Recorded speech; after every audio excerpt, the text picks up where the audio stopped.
Cancun is waiting. Fly non-stop.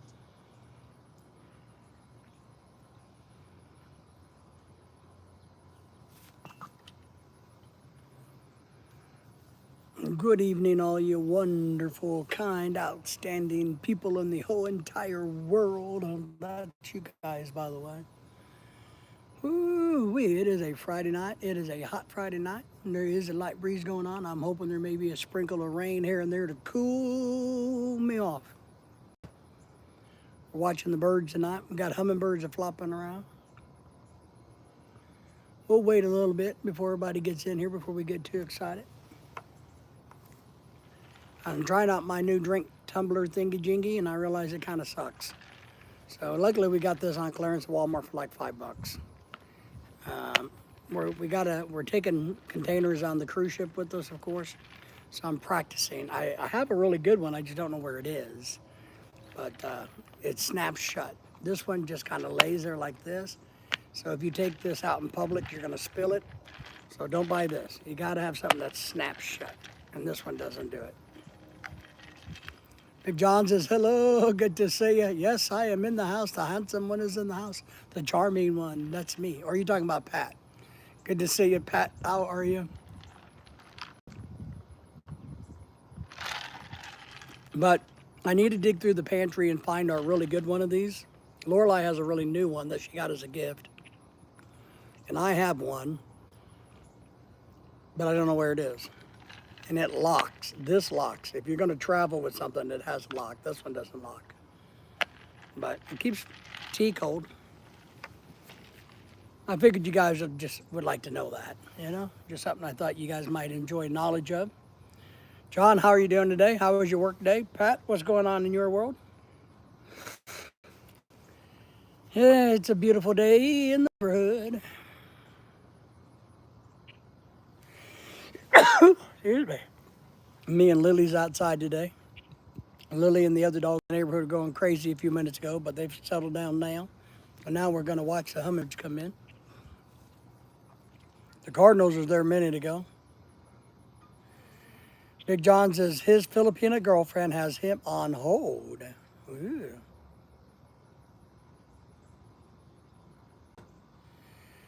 David, whatever, can't pronounce his last name. I guess he has a problem with his intestines. So, David, are you needing medical advice about how to deal with gas and farts? Are you one of those guys that can't handle their bowel movements? Are you one of the guys that kind of poo themselves every time they fart? Is that where you're getting at? I'm not for sure what you're trying to get at. But, you know, I know there's a lot of really good doctors out there, and there's a lot of really good medicine for you people that can't hold your bowels. Or if you sneeze, you fart, or, you know, if you fart, you poo, all of those things. If you lift something heavy, you poo all over yourself, or, you know, a cute girl looks at you, you poo all over yourself. I get it. But, you know, you're still welcome here. You know, even if you got poo in your pants, you're still welcome here. The good thing is we don't got to smell you. That has just been relaxing. That's good. That's good. Mark is in the house. Mark, how are you doing, my friend? Hello, update me on, please. Did you get all your home repairs squared? Yes, I did. Finally, you know, after 14 weeks, threatened to call the cops, threatened to sue. Yes, we got everything done, finished, wrapped up. Thank God, you know. We had to make some modifications. It was not a good experience, let me just say. And then, of course, how much I'm paying in extra insurance. What I figured out, I did the math over 5 years. My premium went up over 5 years, right? I'd be better off just to pay for it out of my own pocket versus getting the insurance company involved. Kind of crazy. Mark, how are you doing, by the way? I hope you've been doing well. Anything exciting, Mark, going on with you? Thank you all for the thumbs up and supporting the channel, subscribing to the channel. Remember, we do have a mission out there that if, I don't know, we have a goal out there. You guys are going to have to click on the thing to find out what the goal is for tonight. YouTube keeps telling me I don't do enough goals. So we're going to try to do a goal tonight. The flies are thick.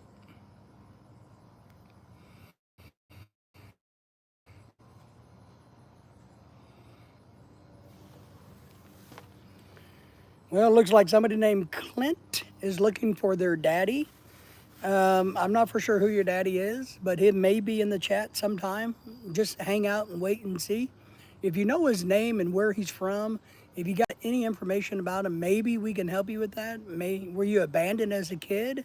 Did your daddy look at you and go, my God, that's one ugly ass kid, it can't be mine? And then he abandoned you? Is that what it was? Did he find another family that had good kids in it and he shacked up with them and raised those really good kids and left you behind? Is that what you're doing? You're looking for, your daddy? I don't think any of the people that come into our channel are that type of person, but I feel bad for you if you've gone through that in your life where your father abandoned you because you were so ugly or stupid or smelly. Maybe you're like the other guy and just pooed your pants a lot and the dude didn't want to put up with you. I don't know. So, but thanks for being here. You're always welcome. We welcome in confusing and lost people. Good evening, Tim. Tim, my friend, how are you? Saying hello to everybody. Tim, I got great news for you today. Tim, can you guess what the news is today? Can you guess what the news is? I saved it just for you, Tim. I saved it just for you. Everybody say hello to Tim. You guys all say hello to each other, by the way. It's only polite and courteous when you come to a live stream to say, hello, Clint, little boy whose daddy abandoned him and didn't want him because he smelled bad, and stuff like that. Always say nice things to people when you come in.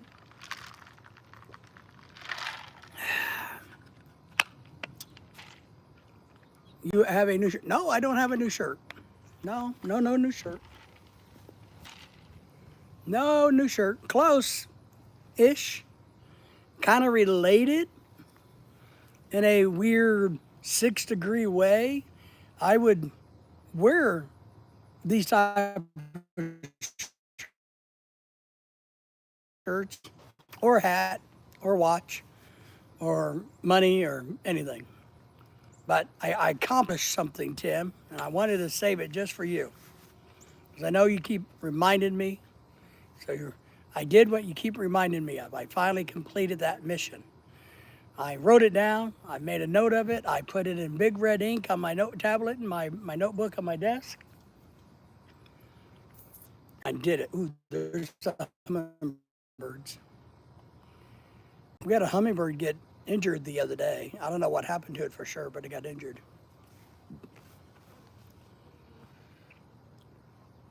Doing okay. Thanks for asking.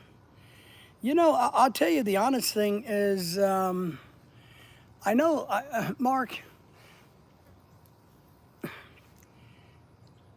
I know the pacemaker is working the way it's supposed to. They all say everything's great. But I gotta admit, and I don't know why, and maybe I'm just drawing conclusions, but I am a whole lot more, I would bet you say, I am probably 20% more tired after this new pacemaker. Why? I don't know. I don't know if they say it's not the pacemaker. The pacemaker is doing gangbusters. It's doing all it can. It's doing just as good as the previous one. Everything looks, but I gotta admit, I haven't had any issues with it, but I feel like I'm about 20% more dragging butt than I've ever been with the other pacemaker. I don't know. I go back to the heart doctor in September. I go twice. Called the cruise line. I did. I called the cruise line and got that all worked out. I did indeed. Are you proud of me? That I actually remembered to do something? Jimmy's in the house. You guys all say hello to Jimmy. Everybody say hello to Tim and Mark. Mark's one of our longtime followers. You guys check him out. David hit the Powerball, 346 million. He got his wish for Lorelei's house, and now David will give his loyal followers $1 million each. There you go, man. It's Santa Claus. Hi, everybody. That's it. Victoria, hi. I hope you be God. Good, you mean? Because God is spelled with a capital G. So Victoria, I'm assuming you mean good. Or you could be meaning a God. I don't know. But I'm glad you're here, Victoria. We're doing well. Thank you.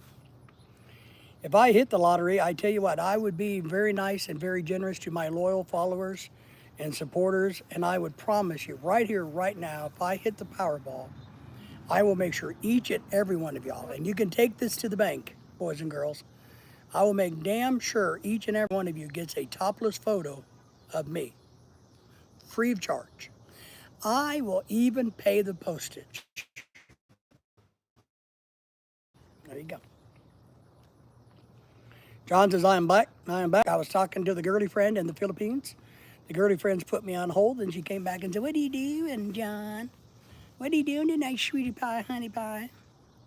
I agree. After my pacemaker, I feel less stamina. I said, okay. All right. So, Mark, is this your second or third one? This technically is my one. Two. This is my third one. The first one didn't work. The second one was the best of the best. I had that for 10 years. And this is my third one, technically. So, I don't know what the deal is. I don't know. And I've done a little bit of research, and a lot of people say it, but nobody seems to. We don't. John says, no thanks. John says, no thanks. I don't want my girlfriend to talk to me no more. Is that what you're meaning, John? Is that what you with that? Thank you all for the thumbs up. So, Mark, how long have you had your current pacemaker? So, well, you know, they monitor it and they go in and check it. Because I've asked them, I said, you know, I don't feel normal. I feel like I'm 20%. What is that? And they're like, well, everything's working great. It's all your stats are great. Your numbers are great. And I'm like, maybe it's psychological. I don't know. Versus physiological. Well, need the tune up already. It's only been in the body for 6 months. I do have a app on my phone that tracks it, so I can see what it's doing, and it also sends it down to the device clinic down at the hospital, the heart hospital that I like, and they monitor it. And when I went for a device checkup here recently, I said, no, it's doing great. It's fine. Everything's working great. And maybe they're lying. Want to admit they screwed the pooch? I don't know, but I don't know what's going on. But it's just, and it could be something else. Maybe there's something else wrong. Maybe just getting put under again. Maybe the drugs. Maybe, you know, I don't know. Maybe the fact that I know this will probably be the last pacemaker I have. I'll probably die using this pacemaker. So I don't know. There's a lot of contributing factors, I guess. I don't really know. I only want to see one topless photo, and that is the leader of the pack, David's topless photo. Well, thank you, John. That's very kind of you to say that, how much you enjoy to see my topless photos. And, you know, I never know. If I win the lottery, you might just get a free picture of me. I usually charge $150 a picture on my OnlyFans page. Just saying. You have to set the pace when you first get it, David. Like to set it as ACDC, maybe. I don't know, man. But it is. But they're saying it's running fine, and I got a feeling it is. But I just feel a little ass draggy this year, you know. Yeah, that's what I said. John says that's what I said. You know, and remember, everybody, on my live streams, I reserve the right to lie and make up stuff as I go along. It's just the way it is. I like to fabrication. With your health issues, do you have any mild to moderate depression? Oh God, shit, mild to moderate. Are you killing me? I have severe depression. I have severe depression. Between the PTSD and from the coma, the shit that triggers it, the fact that I know that I probably won't live 10 years, the fact that I know that my poor old fat, broken down body cannot do the things that I want to do, the fact that I know I can't do a damn thing about any of it, the fact that I know that I can't go earn any money anymore. I used to love to work, you know, working out, just doing basic stuff around the house is a challenge. The only enjoyment I get is fishing, and I don't get to do nowhere near the amount of fishing that I would like to do. So,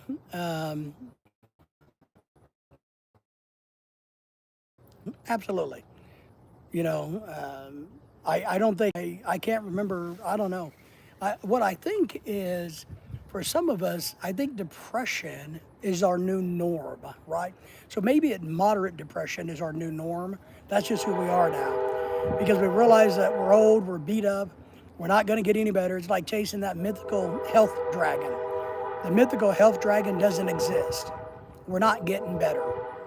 So we're getting old. We know we're going to die. I'm going to live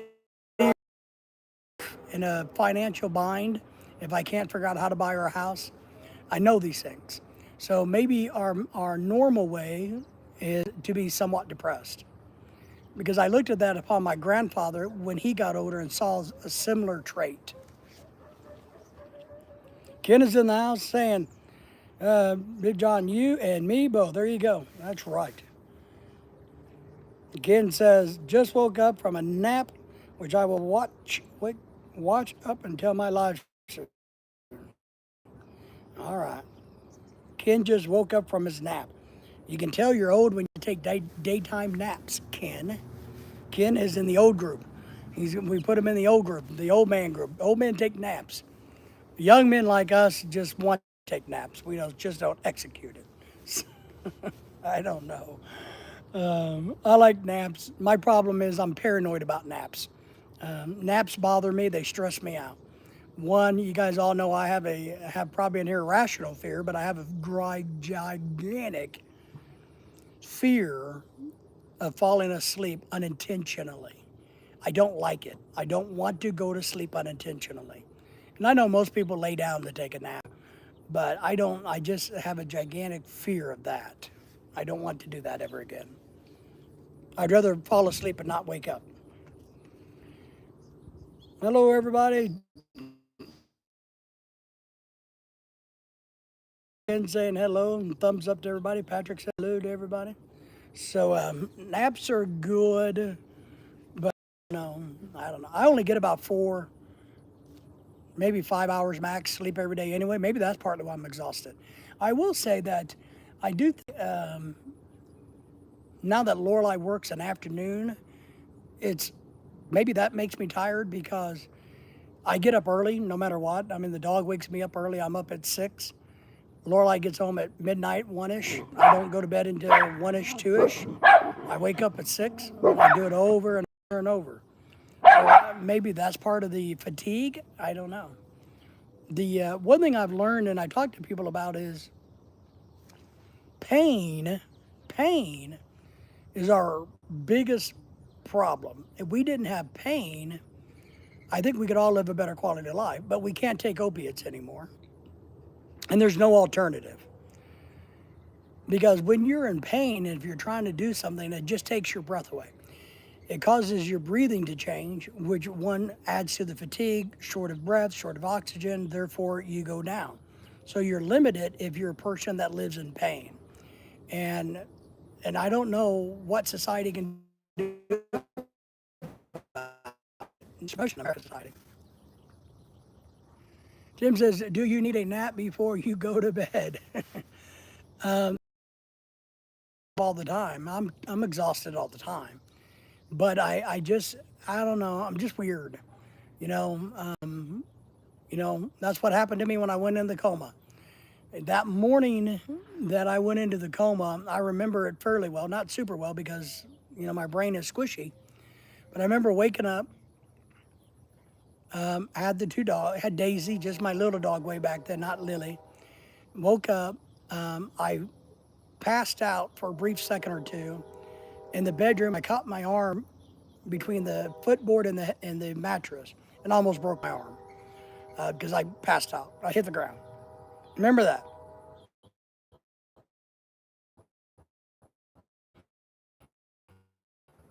Getting up, getting to the kitchen, moving to the couch, and thinking, I'm tired, I'm going to take a nap. And boom, my life changed forever.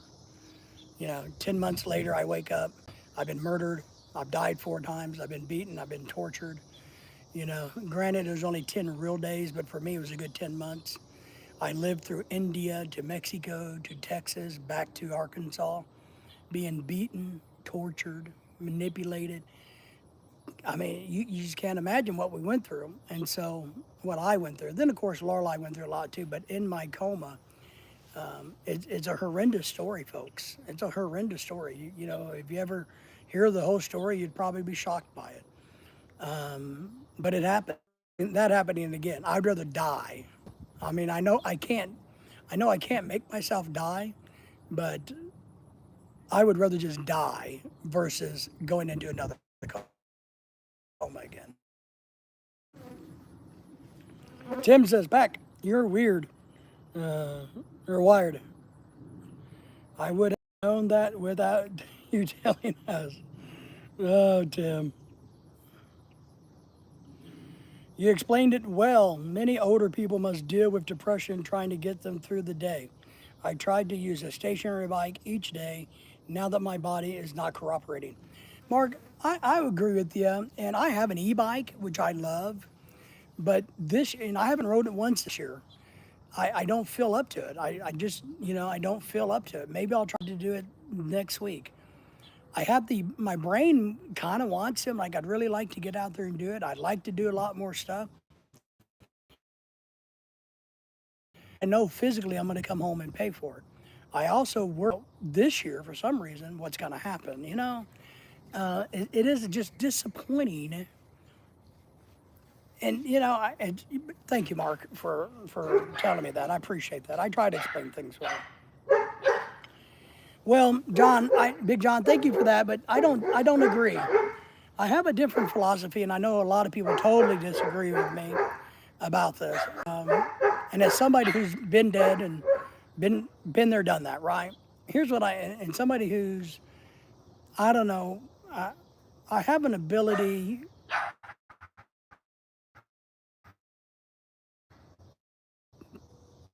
I don't know. Here's what I'll say. I'll say things. One point is, if you believe in a higher power, then you're better off dead than you're alive, right? Period. Now, will people miss you? Sure, for a few weeks. That's it. Maybe my wife will miss me for a few years, but she'll manage. She'll go on. That's why I'm working so hard to get her financially taken care of. But will people remember? No, I've never done anything so important that people will remember me. I haven't. I'm not JFK. I'm not these people. So I will be missed for a very short window. Look how many people around you have died, and how many of them do you miss every day? Very few, if any. Maybe your wife who's recent, but you start not to miss them after a few days, right? So I have a different philosophy about that. Big Ken is saying, "Hello, Tim. Sorry, setting up his live stream for later." Obviously, Ken wants you guys to know that he's having a live stream later. So, but I have a different philosophy. I know a lot of people say, "Oh, thank God I'm alive. I thank God every day that I'm alive." And look, and I appreciate everybody who believes in a higher power, whatever it is. I don't really care what it is. But I don't necessarily believe the concept that we're better off alive than dead. When you live your life in pain and you suffer, if you can't breathe, if you have no quality to life, then why would you live it? It's not better to be alive in those situations. I believe in assisted suicide. I have no problem I love the hospice programs. I have no problem when people say, "Hey, I'm ready to go. I would like to go in a hospice. I'm ready to go. Put the drugs in me and let me go. I am tired of," because you're not going to catch that damn mythical dragon called good health at our age. You're not going to do it. I don't give a crap what the drug companies tell us. Well, that too, but not watching chat. All right. Mark says, "The hard thing is remember how you felt when you felt well." I do. And that is a hard thing. I was telling Laura, because we're planning our cruise. We got our cruise scheduled. I had to call the cruise line, and I got her updated on the cruise line thing. And I was telling her about the excursions we're going to do and how they're going to be the old people excursions. She's okay with. But luckily I've had a lot of good years. I got to swim with dolphins and do all kinds of things. I've done all manners of things, right? I have. And I know I've done a whole lot more than most people have ever thought about doing in their lives. So I have been blessed, but I'd like to do them again. And the mere fact that I can't do them is extremely depressing. You know, my body won't tolerate going four-wheeling up and down the mountains anymore. Won't do it. Riding a motorcycle is too hard for me. My back is too bad. Going out, I used to river fish, creek fish. I used to go up and down these creeks all over here and fish for smallmouths. Loved it. I can't do it. I can barely walk to the mailbox and back without being in an ungodly amount of pain. So walking on an uneven riverbed with all that loose gravel, twisting the ankles, jacking up the knees, hurting, it's not going to happen. I can't do it. Then I run out of breath. Once you get into pain, the pain sucks your oxygen away. Pain affects your breathing, and once your breathing goes, your fatigue sets in, right? So you're right. Big John says he still misses his old girlfriend who passed away in February out in the Philippines. She did. He told me the story. I didn't remember the last time I was pain-free. Right. And Tim, and here's kind of the sad thing about that. There's not going to be another time that you are pain-free. It's not going to happen unless you're doing heroin, or coke or, an opiate, but you can't do opiates anymore. They took away all the opiates and they won't give them to you. So, and I'll tell you the story. I got a story for you, ladies and gentlemen. There was a handsome young man who taught college and had a private consulting business, worked ever so hard in his life. He was a fine young man, he was. But even in my 30s, I was in a lot of pain. I was a fat guy, right? But I was also the idiot who lifted over bench press 400 pounds, leg squatted. I did all of this stupid shit that we shouldn't do. I had a job in my early days moving furniture, so I'd pick up side-by-sides by myself and move them around. We did a lot of stupid shit to our bodies. So for a long time, I was actually on opiates. I wasn't addicted, obviously, thank God, but I used them. I mean, it's the only thing that got me through the day. Now, here's the problem, or the good thing or bad thing, is when this young, handsome young man fell deep into a traumatic coma, when he came out of the coma, he was in no pain. I was in no pain for about 2 years. I didn't feel any pain. I don't know why, but I didn't feel any pain. I don't know if I was dead or my brain was so malfunctioning at the time with the thoughts of not being here alive anymore, unaliving myself, all the trauma that went through. But the older I've gotten, the pain has come back, right? And it's come back worse. But now you can't do anything for it. Taking a couple of Tylenol is not going to work. Getting drunk all the time is not going to work for me because I don't like to get drunk. Smoking dope doesn't do it for me. It just makes me tired. Tim says, I can't even walk on the beach. I know the feeling. I can't either. I can walk a little bit and I got to go find a place to let Lorelai go do her thing. Maybe I can set the camera up and stare at girls as they walk by on the beach, but that's about all I can do. I used to snorkel, and I would try to do it again, to be honest. If I could find a place where I could get in and out of the water easily, I would do it.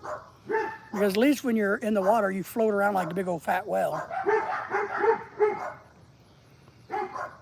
Jimmy says, I like to get a foreign port, hire a taxi, and tell him to show me the places of a local daily life. Yeah, that's cool. You learn the inside track of how a town, a community really is. I think is nice. I agree with you. If you can do that, I think it's fantastic. Hello, Tim. Jimmy says, hello, hello, hello. So Linder, Father Linder's birthday is tomorrow. Congratulations to Father Linder. What did you get him for his birthday present? Everybody said hello to our good friend So Linder up in the Dakotas. Nothing wrong with people watching. It's not. I like to people watch. I guess about all we can do. Big John says he would love to see the ocean. Same here. And look, and I know, hey, So Linder, thinking of you, by the way. I've been making a lot of videos that you ought to go back and watch, live streams, where I'm teaching everybody how I believe to make great social media content. So there you go. But That's one of my biggest desires to move to Florida or to Alabama, is so the days that I feel halfway decent. Now, granted, being around sunshine and the palm trees and the beauty of nature, it makes you feel better. It's good medicine. It really is. And I want that good medicine the last years I have of my life. But it's hard to achieve financially work-life balance for my wife. So we'd like to live in Florida so that we could go to the beach, we could go to the lakes, we could go to different places and enjoy the type of environment that is very tropical. Is what we love. We love that. It should boost your morale and make you feel better, which in turn should make your ability to walk further better. When psychologically you're feeling better, physiologically you're going to do better. Psychologically, if you're doing bad, physiologically you're going to be doing bad. I'm just telling you. There's a cause and effect. Solinder says, I haven't bought my daddy anything yet, but his birthday's tomorrow. So I got plenty of time, you know. So, yesterday, a crazy day, yesterday was Solinder's last day at work. Yesterday was a crazy day, my last hour of work. So you saying your last hour of work was crazy? Thank you for the thumbs up, by the way, everybody. So thank you. Well, all right, the good news is it was your last hour, not your first hour. When you're doing a job and your first hour is a nightmare, then the whole rest of the day goes downhill. Yes, tell me why.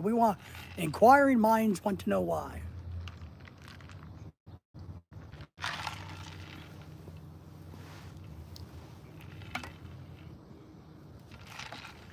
So I think the environment, our not only our environment, but the environment plays a gigantic role in how we feel.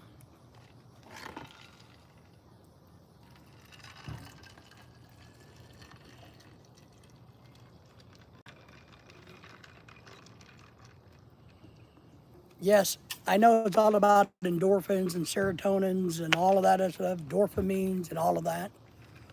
So I know that's all part of it.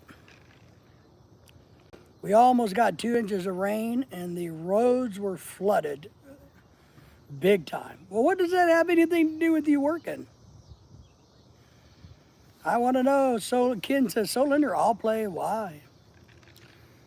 Only 2 inches of rain. Well, that's like a drop in the bucket around here when it rains, buddy. Come on now. I expect better out of you. We got 1.5 inches of rain. All right. And that caused you to have a bad work day or work hour? Come on, man. My hummingbirds are going crazy.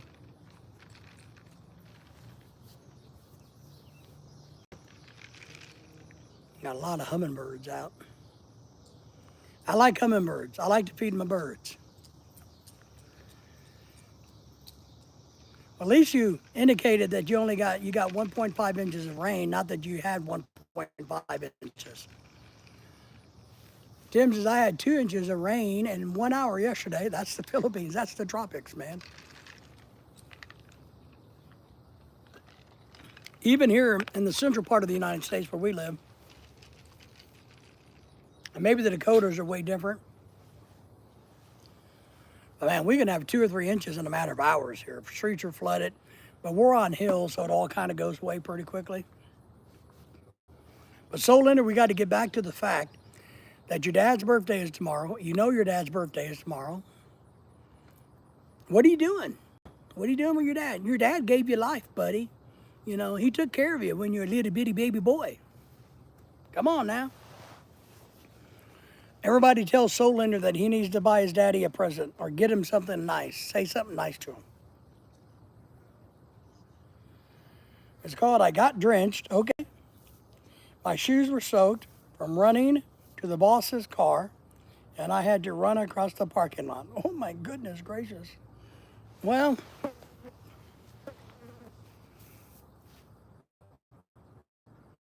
I don't know what to tell you, Solinder. Welcome to adulthood.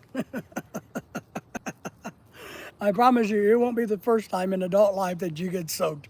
You have to run through a wet parking lot, get in the car to car. So the good thing is, at your young age, you've had a great experience to experience. Now you know what it's kind of like, and you can prepare yourself mentally for the next time because this is going to happen the next time.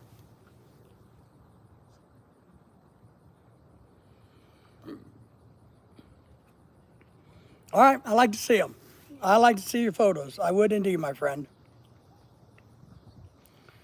So, but see, now you've lived through that. You have an experience to tell people, right?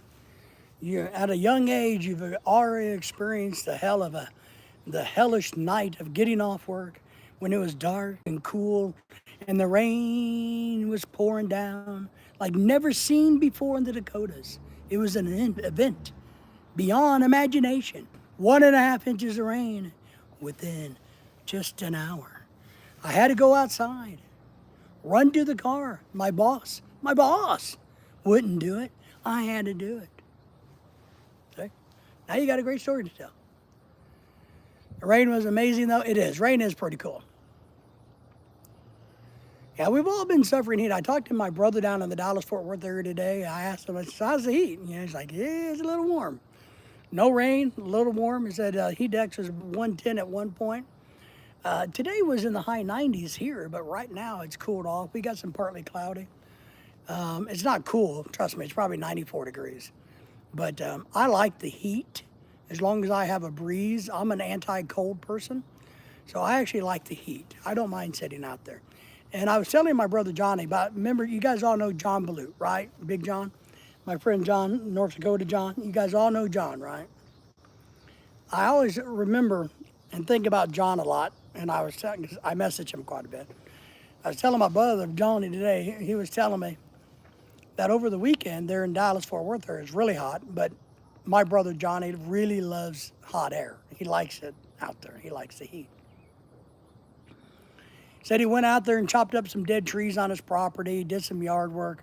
He said then he got tired and he laid down in the grass in the heat and the sun and fell asleep because he loves to be in the sun. I don't want to be. I want to be I want to be in the warm air with a breeze, not direct sunlight.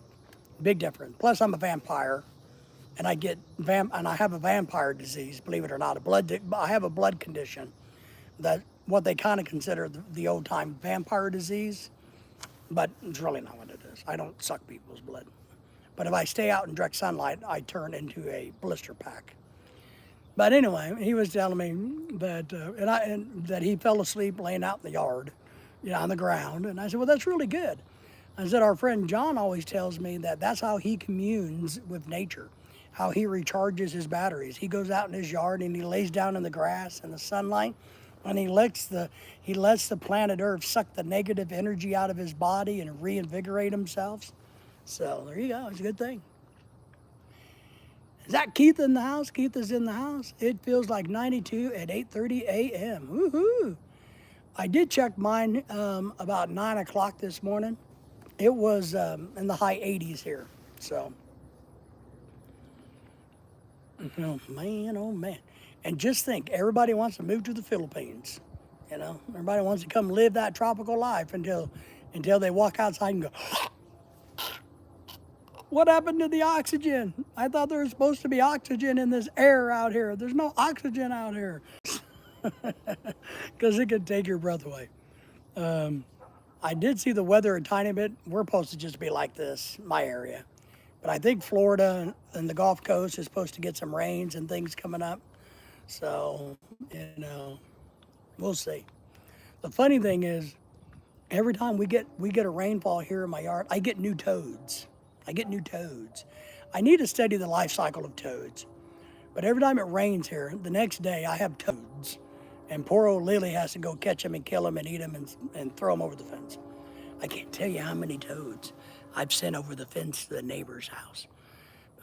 Our dirt is so full of toad eggs, it's unbelievable. I do need a vacation from the Philippines. You do. You need to go to Canada. But you're not going to go to Canada this year, are you, Tim? I thought you said you were going to kick back or not go this year.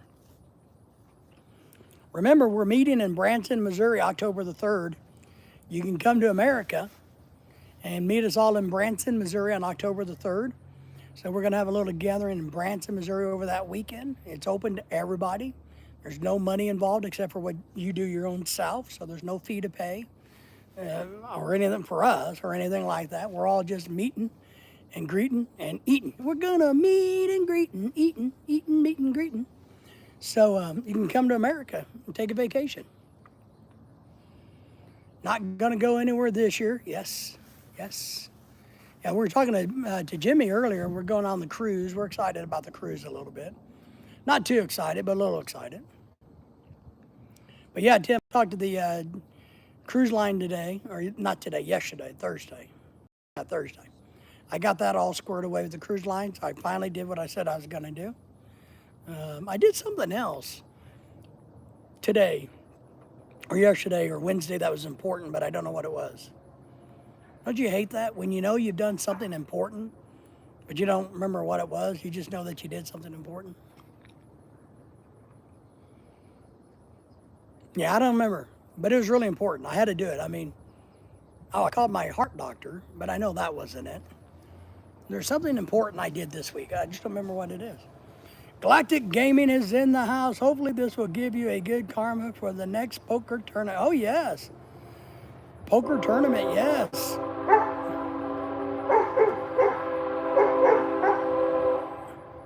There's my train. They took my plane away and gave me a train. Everybody say thank you to Galactic Gaming. Give them a big thumbs up and shout out. My God, they're noisy today. My train is so noisy. So you ready for your next poker tournament? Jimmy, are you still in the house? I was telling you, Jimmy likes poker. So, oh, wait a minute. Because Galactic Gaming helped me out, I completed my goal. Did you guys know I had a goal set up? Let's see what it was. I did. I completed my goal. So that means I have to wear a tropical shirt for my next live stream. There you go. Man, I set the bar low for myself, right? If I meet my goal on YouTube, I have to wear a tropical shirt on my very next live stream. Man, that's setting the bar low. Man, I am a slacker. So where's your tournament at? I know. It only took me a month to get an answer that took 30 minutes. I know. It did take less than 30 minutes. I did have a little bit of drama with the customer service lady, who's a cow. Yeah, a mean cow. Versus the guest services lady, who is nice. Because apparently they can't talk to each other. Customer service can't talk to guest services. They're two separate entities. And by God, the lady from customer service made it damn clear that I should know the difference. I should know the difference. I should know that she is not guest services.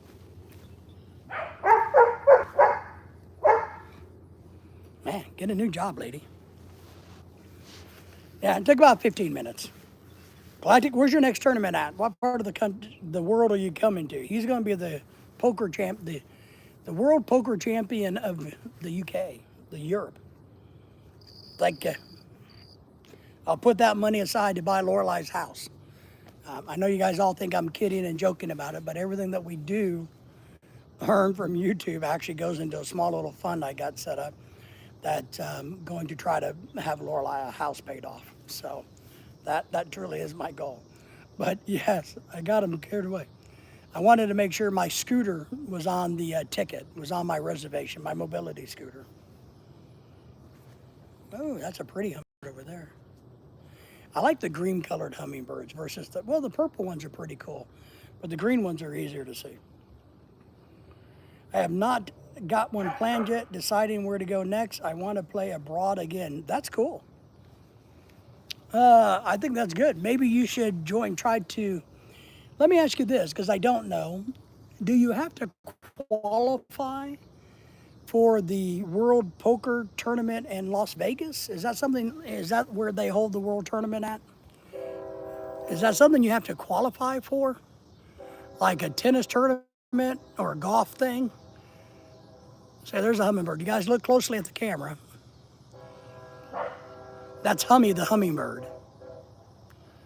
He's drinking my sugar water. I got him. Check him out. Woo! See how fast he is? And if I was that fast, I'd be amazing. Lorelai asked me the other day, "Wee, what are those birds sucking?" No, she asked me, "Well, are the birds addicted to sugar?" And I'm like, "Well, of course they are. Well, they're drinking a sugar water." If you don't know how to make nectar, I'll tell you real simply. If you want to feed your hummingbirds, all you got to do is 1 cup of sugar to 1 gallon. 1 gallon of water, 1 cup of sugar. There you go. Boil it or something like that. Maybe it's 1 cup to 4 parts. 1 cup of sugar to 4 parts water.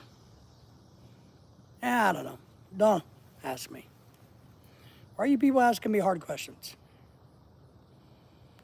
You can buy in with cash. Anyone can play. That's the beauty of it. Oh, all right. I didn't know that. I didn't know if you had to have, if it was like chess tournaments where you had to have rankings, to get into tournaments or qualify for things. And so if I had a couple $100,000, I could go to Las Vegas and say, I want to be a part of the poker tournament. And they would say, great, give me your money. Here's your chair. And then I would lose in the first hour and lose my $200,000, something like that. Which if I had $200,000, I wouldn't do that. So just clarify that. I like to play poker though. I'm gonna gamble at the casino. I was telling Jimmy this earlier, and Lorelai. We're gonna do a load of gambling at the casino on the cruise ship when we go in October. So that's it. All right. See, man, I'm a smart guy. I know that. I remember one of our football coaches. His name was Brett Bielema. He met his wife. I think she was a cocktail waitress at one of the casinos in Vegas. And he was over there gambling in Vegas and met her, married her, and now he's the head coach of Illinois, University of Illinois, Fighting Alumni.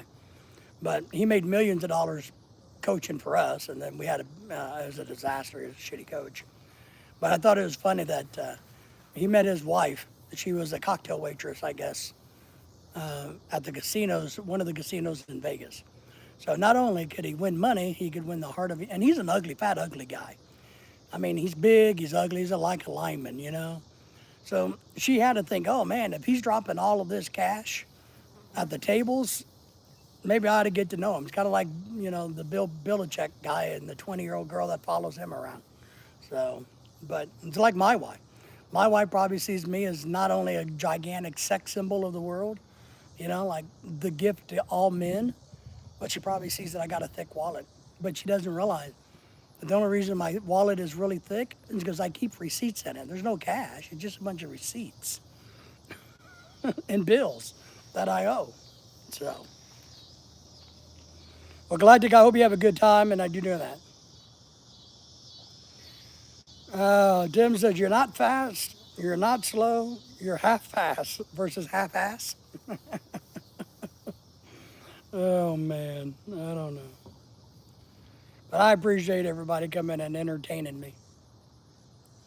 But money, and look, if that's the blessed thing, as Dennis would always say, no matter how fat, ugly, smelly you are, old you are, if you go to a country like Thailand or the Philippines or Malaysia, some of these other world countries, you can find a beautiful girl just because of what might be in your wallet, So keep that in mind.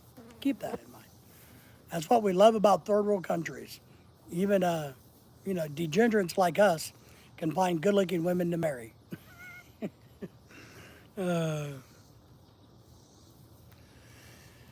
Big John says, I think it's better to be a half of an ass than all of an ass. Well, it depends on which half. The first half or the back half. I don't know, man. I don't know. I like being a horse's ass. I don't want to be a cow's ass. I want to be a horse's ass. So there you go. Hey, we talked about, look, some of you guys missed it. After I got done ranting and raving this morning on my morning live stream about how to build social media, we got talking about pigs and pig's milk. And we learned a whole lot, didn't we, Patrick, about pigs? I know Patrick's still back there. and Jimmy was there. We were talking about pigs. And so we learned about pigs and why we don't drink pig's milk. Can anybody give me at least one reason why we don't drink milk of the pig? We drink cow's milk, goat's milk, camel's milk, probably some other weird ass animal's milk, but we don't drink milk from the pigs. And do you know why we don't drink milk from the pigs? I found it fascinating. We did some studying. And then we also got on the topic about almond milk and oat milk, how that's a lie. And the companies should be sued for lying to us because oats can't produce milk and almond can't produce milk. So I want to do a class action lawsuit right now with everybody to join us. You're all going to get $1 million each. We're going to sue them and say false advertising because almonds don't produce milk. All right. But I saw that on YouTube the other day. Somebody raised the question, well, if there's so many pigs in the world, why don't we drink pig's milk? Clyde is asking, do you know how to play Texas Hold'em poker? Not really. No, I don't. I know how to play pokers on the slot machine. I did like 7-card stud, but Texas Hold'em, I'm sure I played it with friends here at the house or their house, guy thing. But no, I don't even know how to play blackjack that well. I'm not good on cards. I think blackjack's probably easy to learn, easy to play, maybe not easy to be successful, but the concept of blackjack is pretty much there. But I always like it when you can play with jokers, you know. And if you got lucky, you got 2 of the jokers in your hand and you could beat the guys and woohoo, take the pot, take the money and run. So.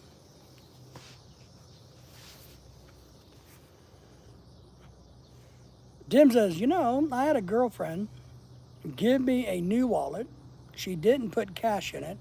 When she asked for the money, I showed her the empty wallet and she said, no money. What? Tim said, I had a girlfriend give me a new wallet. She didn't put cash in it, which she's supposed to. When she asked for money, I showed her the empty wallet and said, no money, honey. Because they got to seed the wallet, right? Seed the wallet. You got to seed the wallet. My wife bought me a new wallet, which I didn't need. I liked the one that I had. I was perfectly happy with it. She bought me a new wallet, well, probably 5 years ago now, before we went to the Philippines. And she had to put money in it and gave it to me, but even though I didn't want the wallet. But I have the wallet. I'm using the wallet. But my favorite wallet was made out of eel skin, by the way. So this one is leather. It's a Fossil or some crappy brand, I don't know, but it works okay. But yeah, there's a tradition where you're supposed to put money in a wallet. And I like what Tim is saying. Tim is saying, look, when she asked for money, you just open it up and say there's no money. You didn't put any in there, so there can't be any money in the wallet. I like it. I'm good with it. Maybe that's why my wife thinks there's money in the wallet, because she put money in there to start. Now, maybe it was like only 1 peso. I don't remember how much she put in the wallet. My wallet's in the office. I don't know how much is in there. It's still in there. The dollar bill or the 100 pesos or 500 peso bill she gave me, whatever it is still folded up and stuck in my wallet. Let me ask you guys this.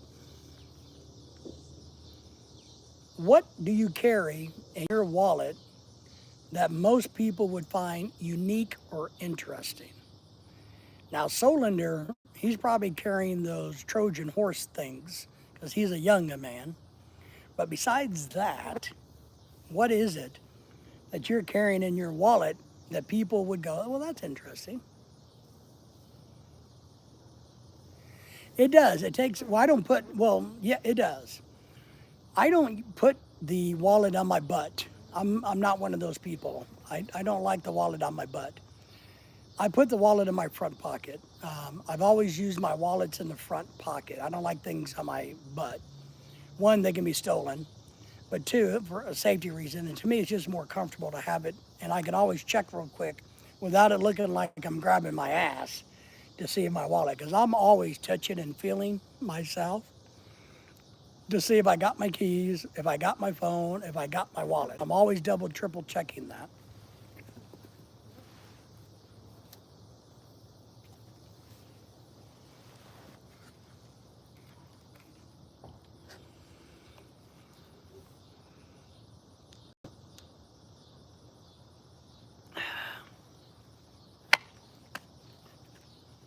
What is something that you keep in your wallet that would make people go, well, that's interesting? Or why do you do that? Would it be a picture of you like when you were in the back in the military days? Would it be a picture of a family member who passed away 45 years ago? Would it be a picture of some girl you wish you dated 25 years ago? What would it be? Do you keep money hidden in your wallet? Does anybody do that? Does anybody keep money in a wallet? I do. Besides the money Lorelai gave me for the wallet when she gave it to me, I actually hide money in my wallet. I fold it up and fit it in and hide it. And I know that I have money hidden in my wallet. There's times I don't know how much it is, but I know there has to be some money in there. So if I get out in public and about and out and I need some cash, I can scramble and look in my wallet and see if I got a $20 bill in there. Tim says, I don't have anything interesting in my wallet. All right. I don't really have anything interesting in mine except for the one thing I do, and I don't know if most people do this, but I carry a check around in my wallet. I don't think it's necessary anymore. And the one that's in my wallet is probably 10 years old. But I always carry a check in my wallet because way back in the day, sometimes you'd go somewhere and they would want to charge you 3 or 5% to use your credit card. But if you had a check, like at the DMV, and so I would whip out a check and write it and pay our car tags with it. I think most people probably don't do that, or maybe they do that, I don't know, but that's one strange things I do. But I can promise you that check is so old, it's probably invalid. So don't steal my wallet. But other than that, I don't really keep anything exciting in my wallet either, to be honest. I barely keep any money in it. So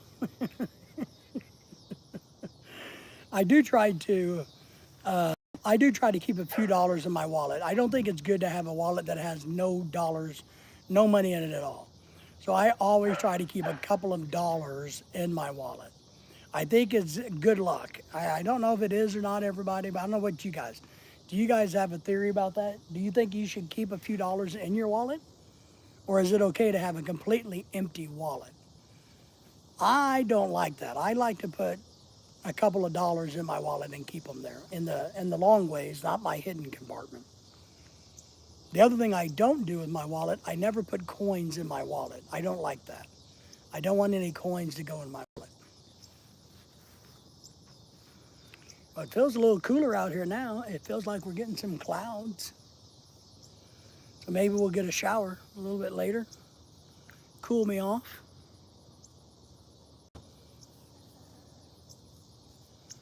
There we go. So what is everybody up tonight? You guys have been hearing me ranting and raving. Galactic going poker gaming. John's hanging out looking for the girlfriend.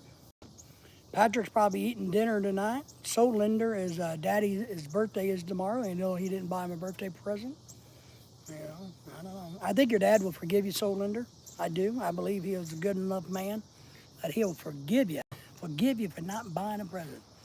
I gotta admit, I don't know if I ever bought my father a birthday present. I don't have a clue. I wouldn't have done it. I would never have done it as an adult. So maybe as a child, but I don't know. You haven't carried any cash in your wallet for over 50 years? Wow, that's crazy. I make a purpose to at least carry $2 or more in my wallet. Even living in the Philippines, I had American dollars in my wallet, but I also had pesos in the Philippines. I don't know. I have this thing where I think it's bad luck to carry around an empty wallet, a bad omen. It's kind of like, we talk about in the Philippines a lot how some of the superstitions are kind of out there, but we talk about how when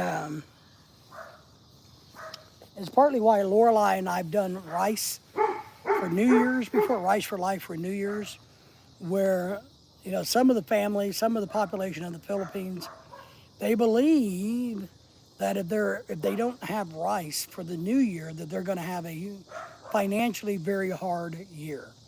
If they have rice, then that means they're going to have a good year, right? And I kind of see the same thing with money in your wallet. Having a couple of dollars in your wallet is going to, one, to me, that's what your wallet's for, is to hold money. And I think things ought to do what they're designed to do. Your wallet is designed to hold money, so it should have some money in it. If it doesn't have any money in it, then in the scope of the galactic gaming, the scope of the gigantic world, then your wallet is not living up to its obligation to do what it's supposed to do, right? I have not carried money for over 50 years. So that's kind of where I'm at. I'm one of these weird people that I think things ought to do what things are supposed to design to do. A fork is designed to feed you, so that's what it should do. Hats are designed to be on your head, so they should be worn. Hummingbirds are designed to drive me crazy because they're really cool looking, and that's what they're doing. So that's why I keep a few dollars in my wallet at all times. And I only keep a few dollars. Well, they might get $20 if there's a folded up 20 in my wallet hidden, and then they may get $2. So they maybe get $22. But I don't know. Just part of my philosophy in life. Why do we do the things that we do? You know, we could be really mean and cruel and say, you know, women are expected to cook and clean. They're not. But that's what they're designed for. They're not, you know. So we can say all kinds of things. Man, I'm excited. It's starting to cool off a little bit. We may get a sprinkler or two. Showers tonight. Would be nice. We need the rain. My grass is greened up. It was really brown. I didn't have it mowed this week because it was so dead. But it rained last night for a little bit. And then it really popped back up. So I'm really happy about that. So let's see, what else is in the news lately? I saw that, there was something going on with Clark Air Force Base again. I saw that there's military stuff going on between the Philippines and everybody. What did we see the other day? I saw where today, I can't remember his name, but the Secretary of Transportation is working on where in order to get a driver's license in the United States, you have to be a U.S. citizen, I think. And I guess he can do that legally. So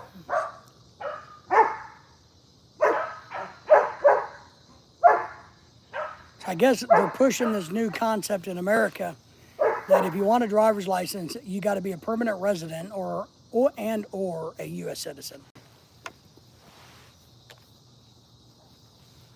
And that's in the wake of all of the truck driving accidents from foreigners.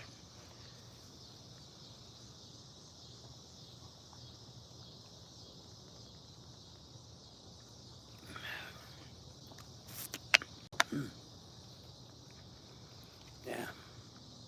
I grew drug. I don't know. Works okay, but it's not going to work for a cruise ship. Let me put this back down. There we go.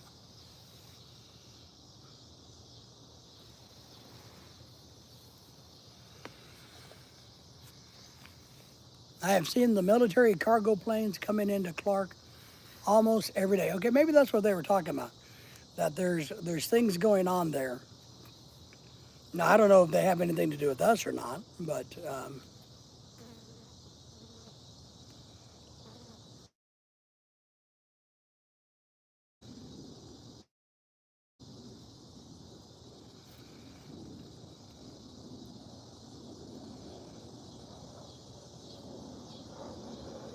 let's see if we can see.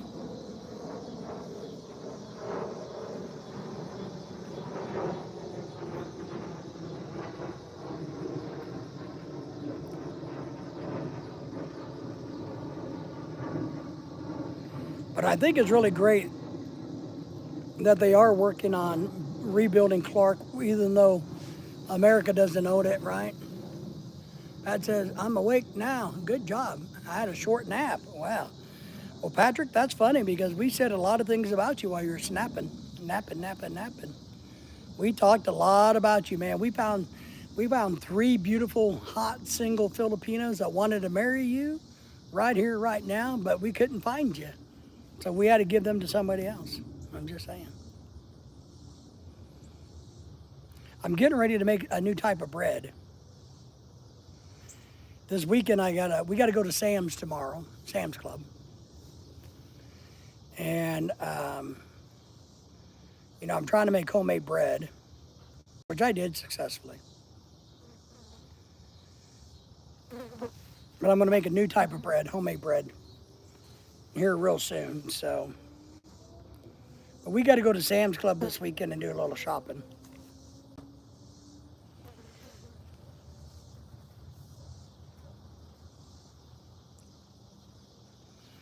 You can tell it's gonna rain or something because the flies have gotten really bad.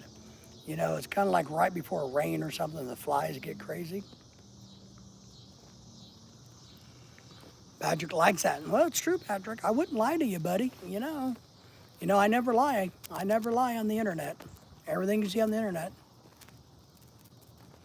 Well, my next batch after this batch is going to be rye bread. So I got a recipe for homemade rye bread, and I'm going to make homemade rye bread because I like rye bread. My wife doesn't really care for it. My wife really doesn't like sourdough bread, but I like sourdough bread. But I'm going to make, it's kind of like a savory home style bread.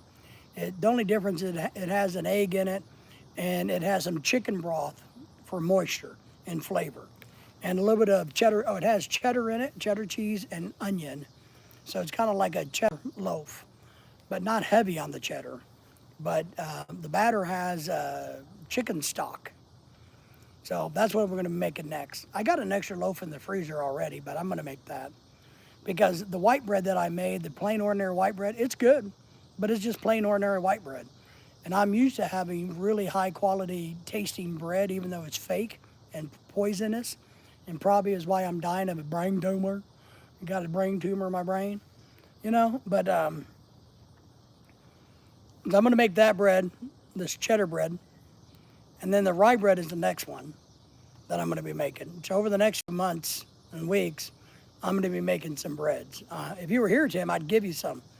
But obviously, you're not here. And so my friends will probably get some of our homemade breads. And then I'm excited about making breads. It's easy. And my problem is I got to get more skilled because I would like to try to make pretzels. And I'm going to make some other danishes and things this winter. But I don't know how good I'm at shaping and making things look pretty. I'm just not that good. Here's something that I've learned the hard way, everybody. When you are really pretty and good, it's hard to make other things look good and pretty. Just saying. It must be true. But I like rye bread. I like the Jewish rye bread. I like it too much. I like the ones with the little seeds on it. I like bread like that. So,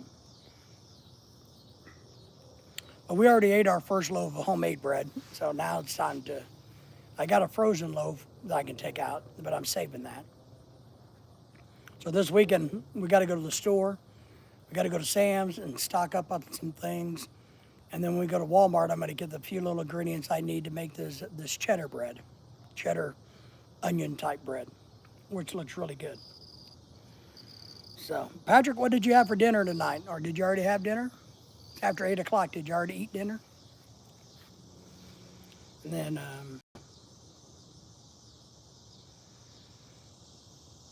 I'm getting a little bored of all the foods we eat, so I'm trying to mix some things up a little different. I get bored easily of everything but foods. So we eat a lot of like chicken tenders, which we like. We eat a lot of fish that we like really well, but we eat it all the time. So now I'm looking for maybe some salmon this weekend. I'm hoping to see if I can find some salmon with the skin on. We used to buy them in these 10-pound bags, these little salmon frozen pieces of salmon that still have the skin on them. We really ate a lot of those. And I need to see if I can find those again or something like that. Because salmon's good for you. We like salmon. And so trying to mix some things up a little bit. But I like bread. Lorelai liked the homemade bread too. I just think it needs more flavor. It needs more of a punch. So I'm going to start punching up the flavor scale in it. Whether it's kind of like a Mexican style cornbread type thing, on bread. Something that gives it a little bit more of a flavor profile. Maybe I looked at the cheddar one and I talked about chicken stock. Well, you could substitute that for vegetable stock and or beef stock. So depending on what we eat this winter, maybe I make some bread that has the beef stock in it. Ooh, might be good. We're just trying to eat healthier. We're just trying to do better. I don't know if we are or not, but we're trying to do better. If there's anybody that knows how to do things better, let me know. Is there something that you're staying away from? My sister-in-law is a vegan. I can't go vegan, but we are trying to eat better quality ingredients or foods that have less ingredients in them. We are definitely trying to do that. I'm going to buy some more of the frozen fresh fruit, frozen fruit at Sam's tomorrow. It's flash frozen, and that's it. No chemicals, no sugars, no anything added to it. I really like it. I just take it out. I put it in the waffle mix because we make a lot of waffles. But I like it so much, I've just been thawing it out and eating it out of a bowl. So I'm without sugar. I'm not adding anything to it. So we got to get some more fruit tomorrow. We got to get more fish tomorrow, more drinks tomorrow. I got to get some more of my dog treats. Sam's Club sells an organic. It's not organic, but it has a dog treat. It looks like beef jerky. That is nothing but real ingredients. No chemicals made with it. No anything. And I buy those. They come in little sticks about this big. And I cut them in half, and so we get 2 for 1. But I need to buy another bag of those for Lily. Because even our dog, we are no longer giving her processed treats. So we used to buy these treats at Walmart all the time for years. But we decided even for the dog, she's not getting processed treats anymore. We're giving her just real meat.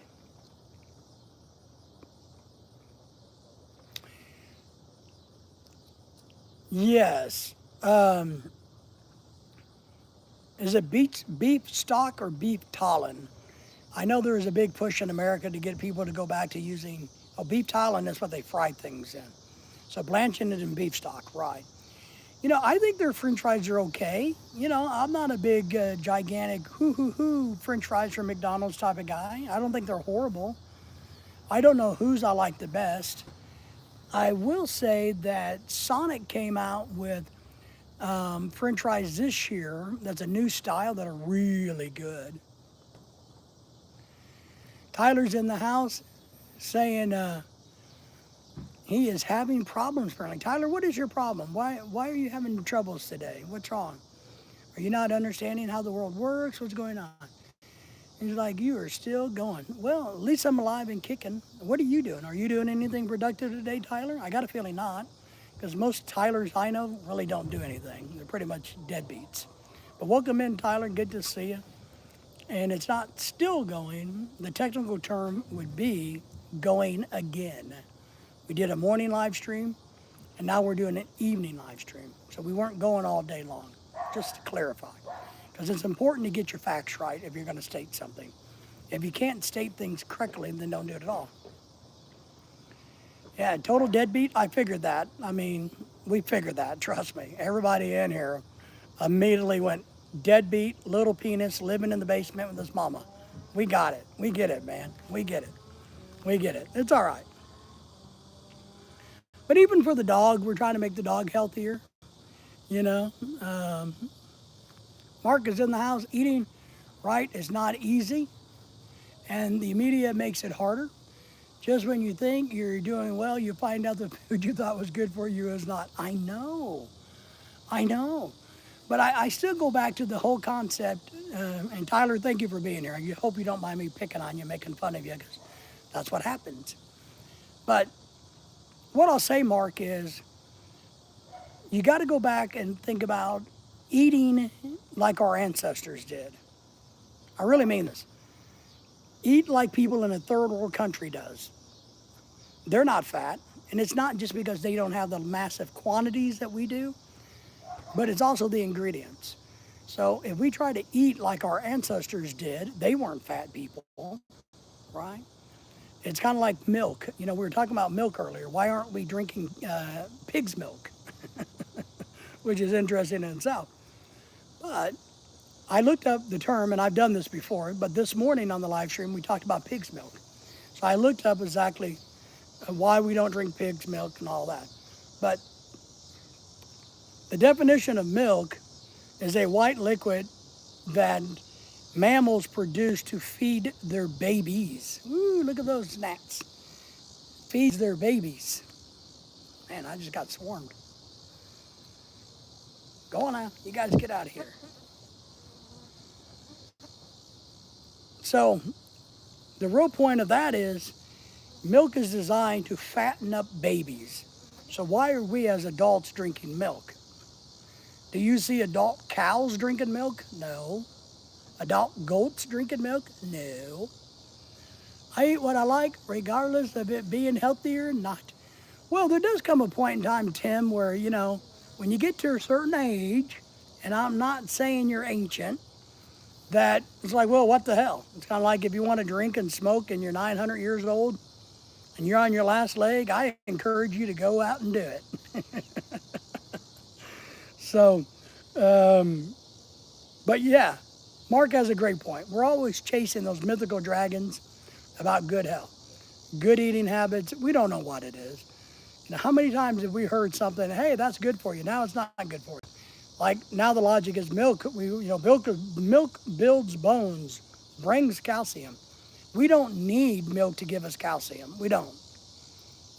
You would have to drink so much ungodly amount of milk to affect your calcium level that it will never happen. I always thought a lot of it's luck. It is luck. There's luck everywhere, man. Luck or not luck, you know. Yeah, and I do believe that's part of the problem. Everybody is in America, at least. You know, Lorelai and I can go somewhere and eat. We only need to order one meal. That's it. I mean, there's just two of us. We just need to order one meal because that's enough to feed three people. And and I know American society has gotten used to that being the norm, but that's also why we're all so fat. One of the reasons why we're all so fat because, hey, we go to get a meatloaf dinner and we're having rolls and biscuits and we're having a big piece of meatloaf and gravy and all these other side dishes that could feed two people, right? You know, so just think about it that way.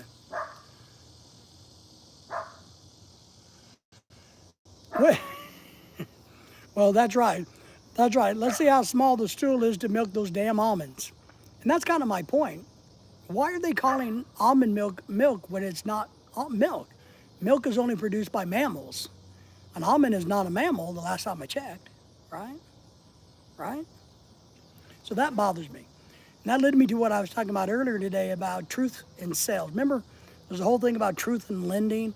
We should have a truth in sales that, like Japan, because I watched a documentary about this. If Japan is selling you a candy bar and they put the picture on the outside of it, the candy bar has to be the exact same size, the picture, as it does inside the package. So it can't be bigger, it can't be larger, it has to be the exact same thing. Why can't America do that? Why do you get a Snickers bar that's this long, and when you open it up, the candy bar is only this long? Deceptive advertising. And I do believe if we would fix that, that would go a long ways to help the epidemic of fat people in America. But just think about that. And Lorelai and I are trying to do better about eating like our ancestors. We're not great at it, but we are getting a little bit better. We don't go out to dinner as much. We do cook at home a whole lot more. Now, granted, we're still eating things with preservatives, but we're looking for chemicals in our foods. We're trying hard to get rid of some of that. We really, really are. And I think it helps. I think it helps. I do. I do. I think it helps. So I think we got to work on that. But, you know, it's kind of like, Tim, remind me, because you're in the Philippines currently, and I know you probably go there, but I don't remember going to Jollibee or Chow King ever and them saying, would you like that supersized, or would you like a small, medium, or large version? Wasn't it just one version? When you order a meal in the Philippines, it's just one version. Here's your meal. Tyler says, I taught myself to bake a half decent loaf of bread. Me too. I just did it. Part of the routine and having fresh bread in the morning. I agree. That's what I've been working on. I got a new cookbook. I got some new cool things. I got some new kitchen gadgets I'm going to make a video on here real soon, guys. I'm excited because I love kitchen gadgets. Who doesn't? So I got some cool new kitchen gadgets. But I'm getting ready to make a new cheddar loaf this weekend. I might make it Monday for the live stream.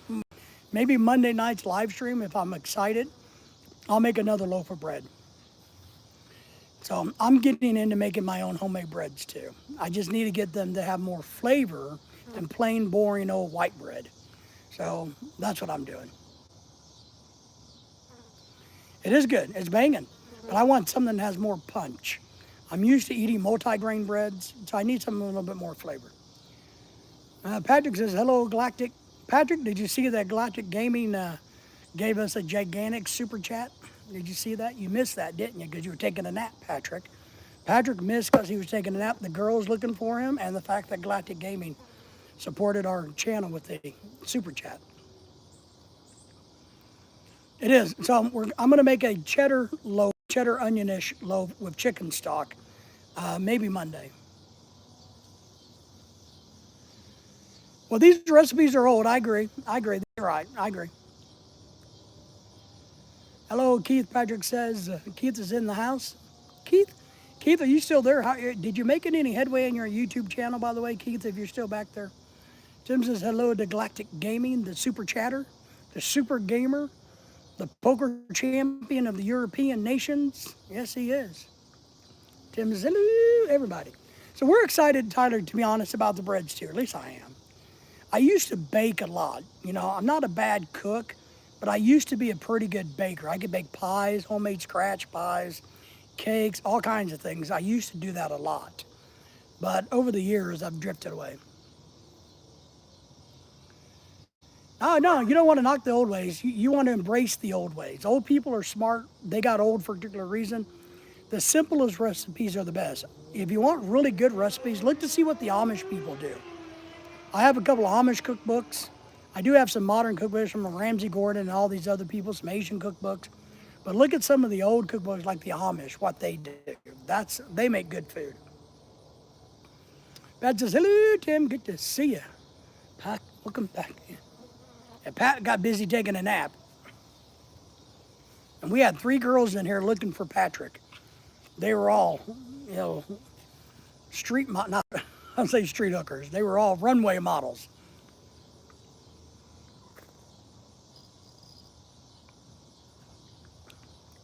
All right. Good thing is it doesn't hold ice very well. It's not very cool. But I got me some new kitchen gadgets coming, a couple of new little tools that I'm going to use. So I'm excited about that. But yeah, we're making breads, and I know how to make homemade pasta, but we just don't eat a lot of pasta. We just don't eat a lot of pasta. Neither one of us are big, gigantic fans of pasta. Strays, yes. So we're not big pastas. I make my own. I cook. What I do, Lorelai says it really helps her, and she likes it. Every morning, when Lorelai gets up at noonish, her morning time, she eats 2 eggs, fried in very low oil. She thinks they're fried in a lot of oil, but they're not. I just make that. So I fry her 2 eggs over easy, 4 pieces of sausage that we get from Sam's, Johnsonville breakfast sausage. She gets 4 links of that. And then she gets a waffle that I make that has fresh fruit in it. And that's her. And organic maple syrup. And she said that it lasts her up until time for her to eat her dinner at work, and she's really happy about that. Antonio needs advice before getting married. Outstanding. We are here to give advice. I am your internet life coach. I am free. I am the only free life coach on the internet. All you got to do is give us a thumbs up and you'll get all the advice you want. Was it 3 or 4 girls? I lost count. Me too. There's so many of them. They were just drooling for Patrick. But Patrick wasn't here.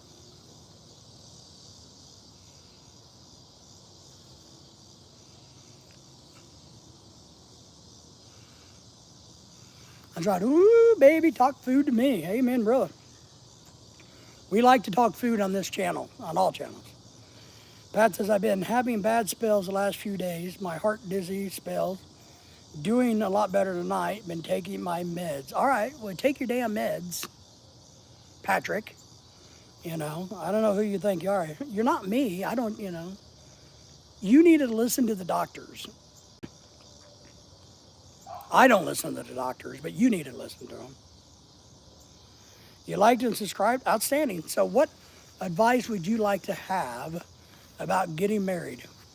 There is a wealth of advice in the chat from all different perspectives of the world, all different age groups, and all different relation statuses. So lay it on us.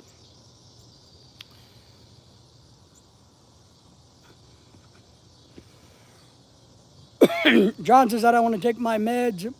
Our friend Antonio says, are you nervous when you get married? Well, I think, let me say this. That's your big question.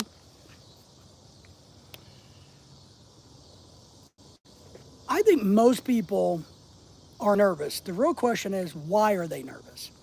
Now, I will say that I'm really not the type of person that gets, back then, things didn't stress me. I was not nervous when I got married. I knew that's what I 100% wanted to do. And when I know that I want to do something, there is no nerves involved. So my wife was a little nervous maybe, but I wasn't nervous at all. Now, was it a little stressful? Sure. Was it a little exciting at the moment of the time? Yes. But was I nervous? No. But I do think it's normal to be nervous. But my question is this. What are you nervous about? That's the question. Are you nervous about all the money you're spending? About the fact that you're giving up your freedom, that you can never have another girlfriend again? Or are you nervous that, you know, this girl's going to poke your eyeballs out in the middle of the night? What are you nervous about? And once you understand what you're nervous about, then you can deal with it from there, and that will give you a better understanding of of the whole situation, and will allow you to calm yourself and be less nervous and to deal with the situation. And I hope that helps.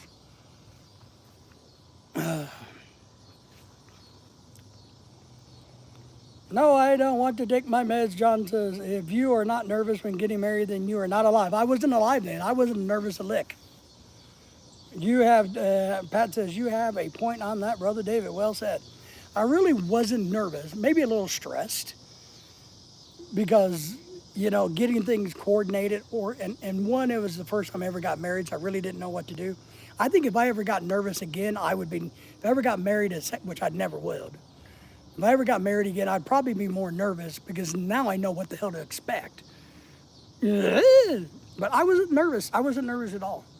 Was I moved at the time of the wedding vows? Sure. But nah, I was never nervous. I had no hesitations whatsoever. Anytime, Antonia, we're happy to help you. You know, and if you want to talk more about it, you're welcome. You know, but it is normal. Just understand why you're nervous. Maybe we should do a psychoanalysis, Tim, about why David wasn't nervous, why the leader of the pack was not nervous.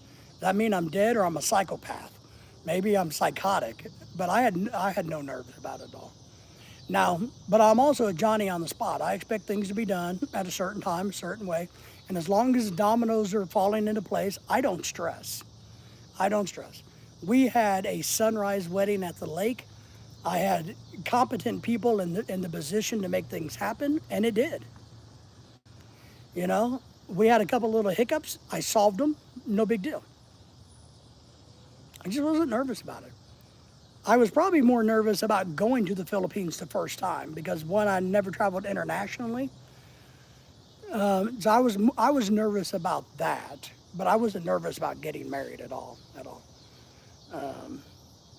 I just, and the only reason I was nervous about going to the Philippines is I heard all the horror stories. Even though I've been around the community since I was 18 years of age, I've heard all the horror stories about the frauds, the drama, the pickpockets, the thieves, the everything, the horrible stories you hear, which not true. They're true, but they're not true. But the biggest thing that made me nervous about going to the Philippines was not necessarily landing in the Philippines. It was making sure I didn't miss my damn flights because I put a lot of money into the flights to go to the Philippines. I had to fly from here. I had to go to Chicago. From Chicago, I had to leave the domestic side into the international side, which was a booger. And then I flew to Korea, and I was always worried about making sure I read the signs, if I knew exactly where I was going in a foreign airport. That was my big concern. Going to landed in Incheon, had to make sure I knew where I was going so I wouldn't miss my plane. That's what made me nervous. That. So,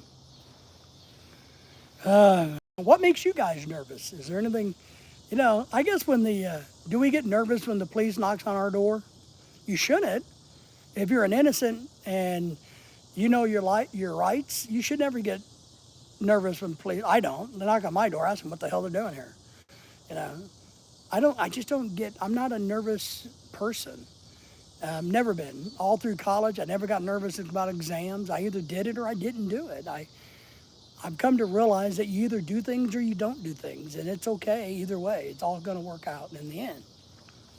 Now, Patrick would have been nervous a few minutes ago because all those good-looking girls were here looking for him, and I mean, they were good looking.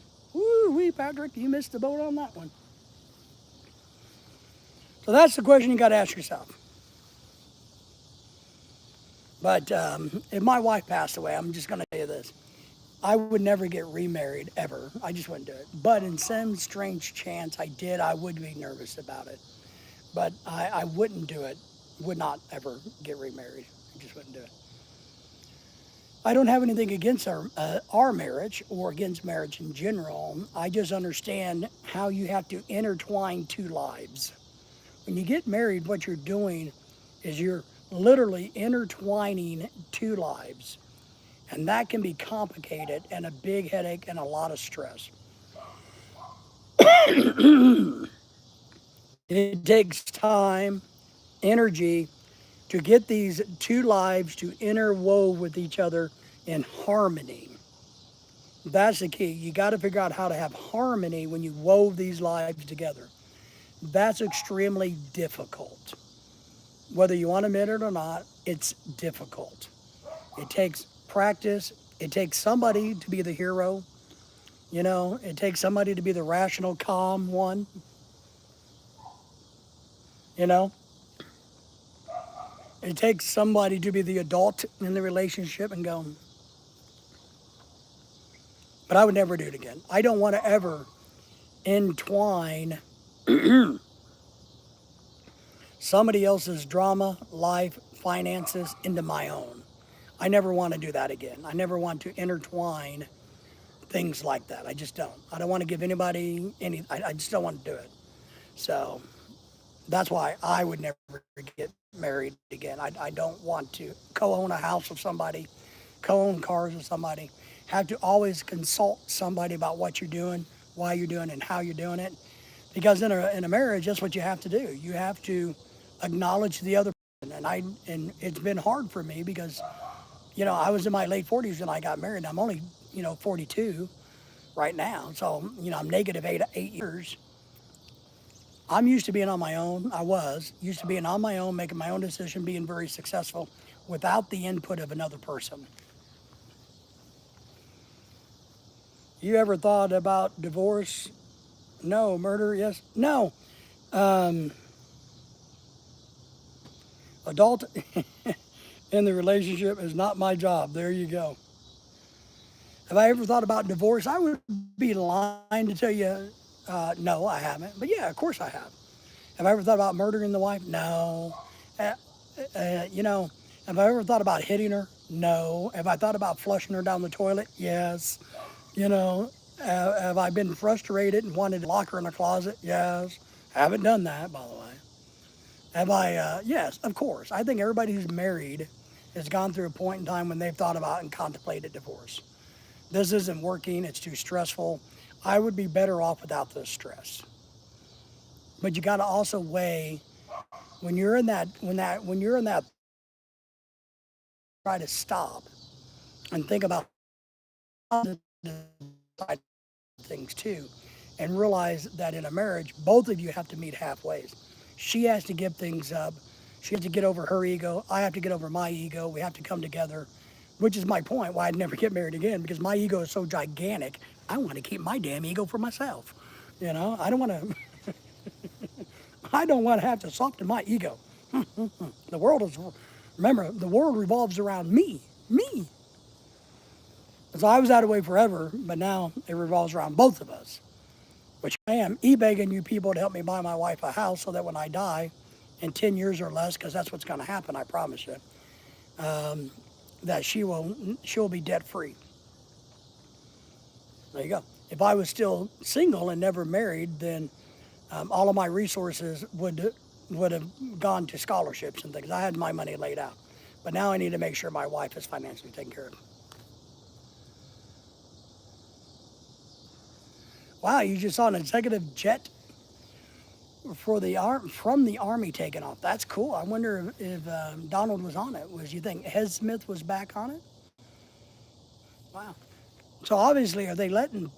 Do they let private planes fly in and out of there, Tim? I don't know. I'm just asking.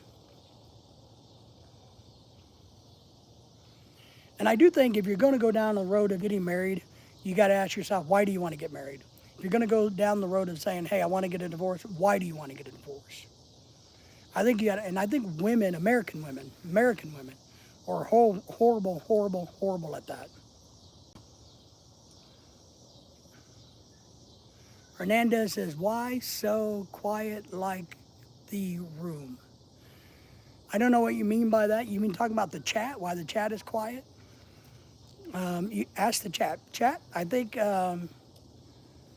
Sanchez is asking why everybody is so quiet. Well, thank you for speaking up. What do you think about marriage and relationships, or homemade bread, or hummingbirds? What do you think? Tell us what you think. But I do think that's what we have to do. Okay, so private just uses Clark Airport. Okay, all right.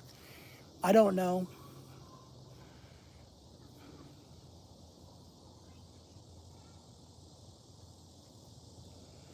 What?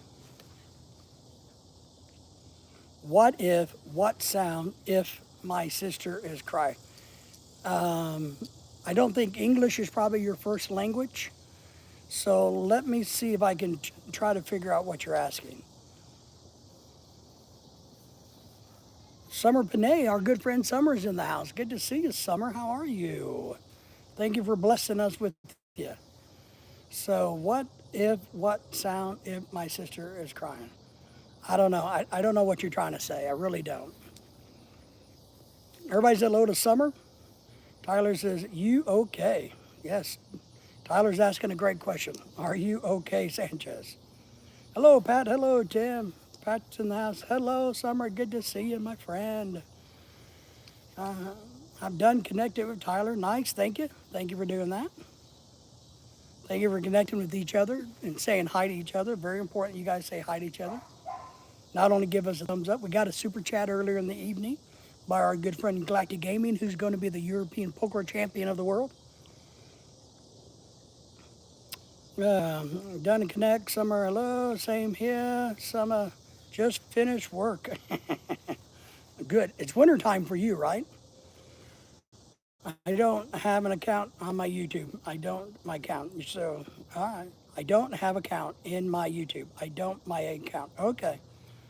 So you're just a support channel that likes to come and visit channels, which is good. There's nothing wrong with that. We appreciate you being here and giving us a thumbs up. And we are collecting a one-time toll, no tariff, of $2.5 million each, payable upon the end of the live stream. For anybody who's brand new, you have to pay a tariff to come into this live stream. No, I'm kidding you. I'm kidding you.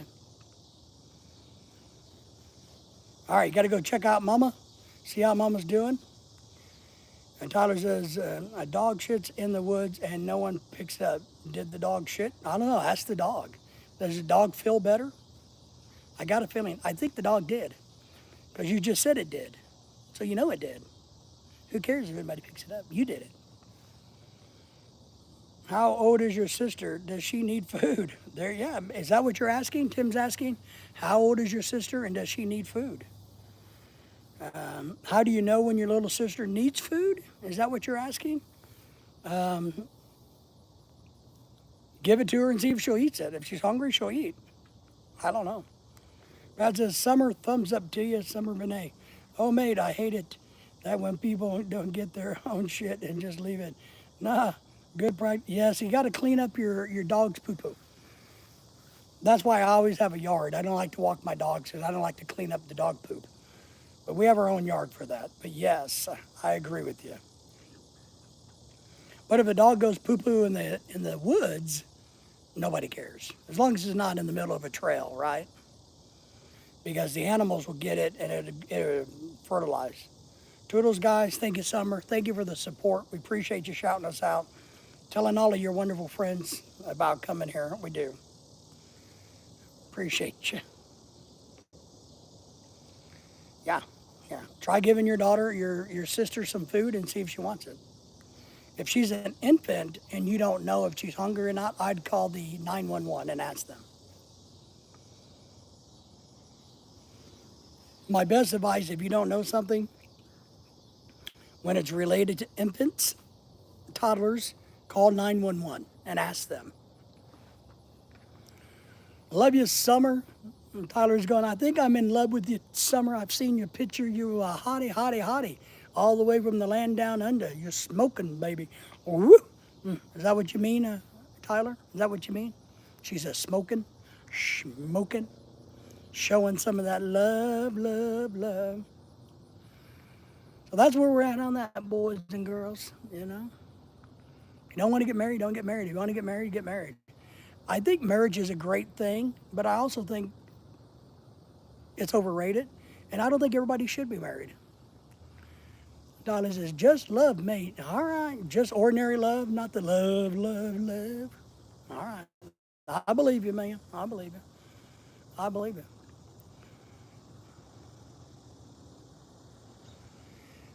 One of the only things they don't tax, not including marriage, I suppose. Love? But don't they tax love? Don't we get taxed for that, for being in love? Remember, Valentine's Day, we buy a bunch of shit we don't need. We're convinced that we have to do that. We pay taxes on that. So we pay taxes on showing our love to somebody every time we buy them something. You know?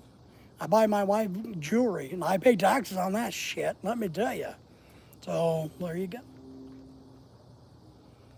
go. Marriage, I do think you pay tax. Every year I pay taxes. When I was single, I didn't pay taxes, but now that I'm married, I pay taxes. So I think there's something in there, you know, with the IRS standards. Oh, here's a really exciting bit of news. I know a lot of you people don't care about this, but here's something very exciting in my part of the world. Our governor has gotten rid of all sales tax on food. So, the governor of our state, one, has banned all Chinese companies from owning land. Two, she's balanced the budget. Three, she's gotten rid of all tax on food items, period. And she's lowered the state income tax rate also. So if you live in this state, what you pay in for your state income tax has gone down by 25%. And they're hoping to phase it out. So that's pretty interesting. One of the only things I don't tax, not including marriage, I suppose. Sanchez says, I don't have a phone because my phone is broken. My phone is removed from the screen in my phone. All right. I'm glad you have a phone. That's great. Thank you for having a phone. I think it's very nice that you have a phone and that you don't have a phone, and sometimes your phone is there and it isn't there. You know, the good news is phones exist. I like it.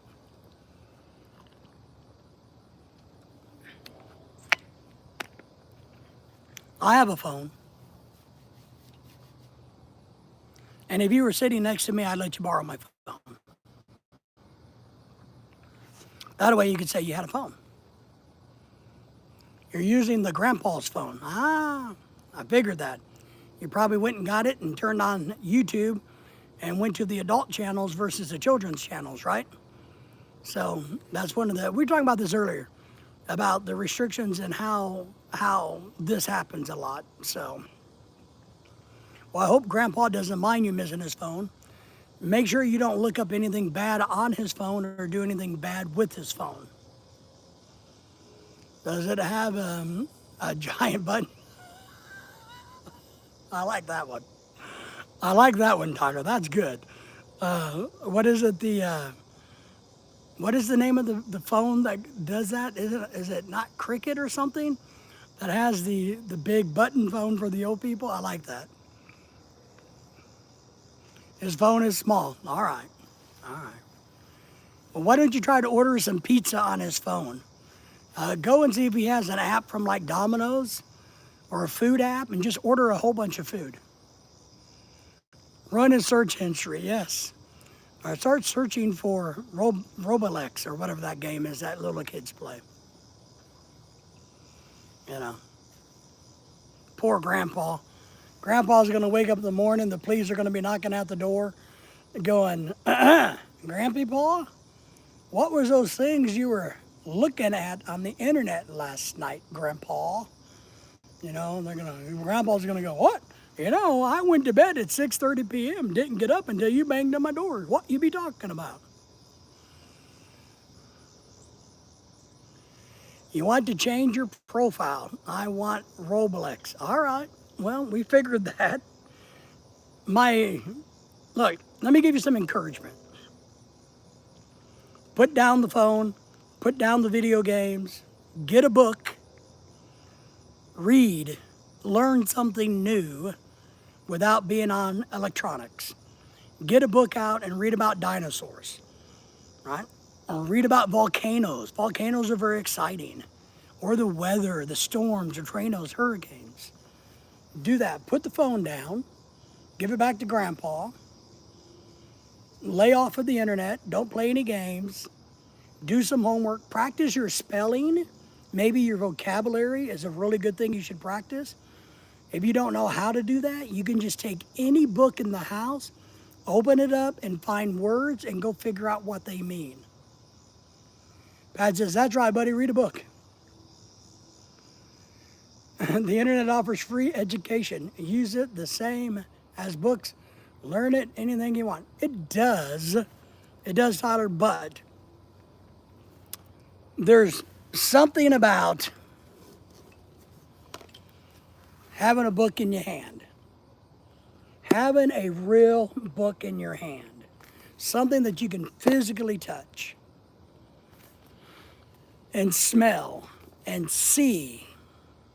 There's something about a real book that the internet can't do. And I use books. I have a whole bunch of books. I use books. I'm a booker. I'm not a hooker. I'm a booker. Whoop, I almost killed you guys. All right. Get this over here.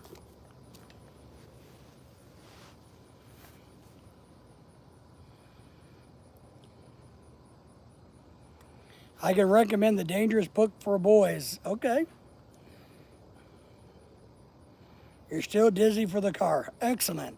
Well, if you're still dizzy because of the car, what I would encourage you to do is spin around a whole bunch more. As fast as you can. I mean, just spin like crazy. Like there's no tomorrow. Go crazy. Just spin, spin, spin. And that will correct you being dizzy. If you spin around for 5 minutes total, 5 minutes, you'll never become dizzy again in your life. So trust me on this. I'm old. I wear a white hat. I know what I'm talking about. PAC, your governor sounds like a Republican. She is. She used to be the press secretary for Donald Trump in his first administration. She's very much a Republican, and she is kicking ass in this state, let me tell you. It's too bad I want to move to Florida, but then again, DeSantis is Republican too. But spin the other way, I still vomit off the car. Well, that's what I'm telling you. You won't vomit in the car anymore if you will just spin around for 5 minutes straight. Ooh, there's a bug on my phone. She's doing good. We're very happy in Arkansas with her. Very happy so far. I mean, things are going good in Arkansas.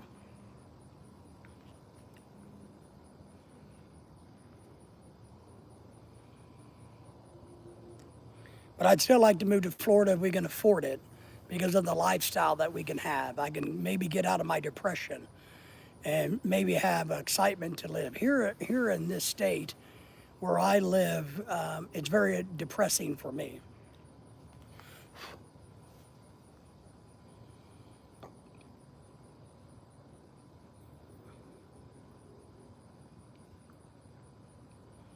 Well, but your grandpa doesn't want you, right? Does your grandpa want you? Did you ask?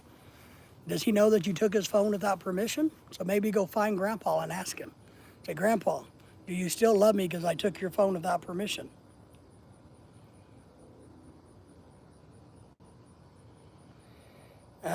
Well, Tyler, I actually don't get to travel nowhere near as much as I would like, to be honest. How come you get to travel so much? I would agree to change the scenery helps depression, etc. Money doesn't cure depression. It does not, but it makes it more fun. Money doesn't cure depression, but it can sure in the hell make it more fun.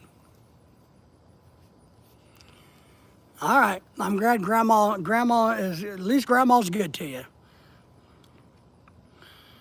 We've worked, to be honest, I've worked hard all my life. I've done good by money.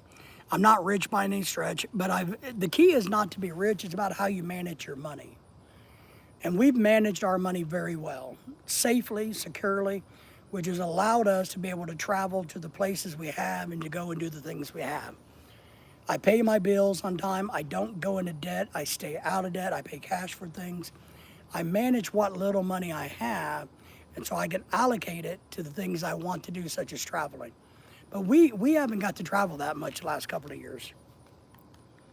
But we will be here soon. We're going to go on a cruise in October. Next year, we're off to the Philippines and Singapore.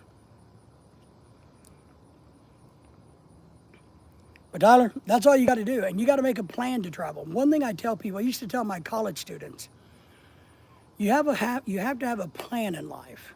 You have to have a plan to travel. If you want to go somewhere, you need to figure it out. You need a plan for it. You can't just dream of it. You got to put pen to paper.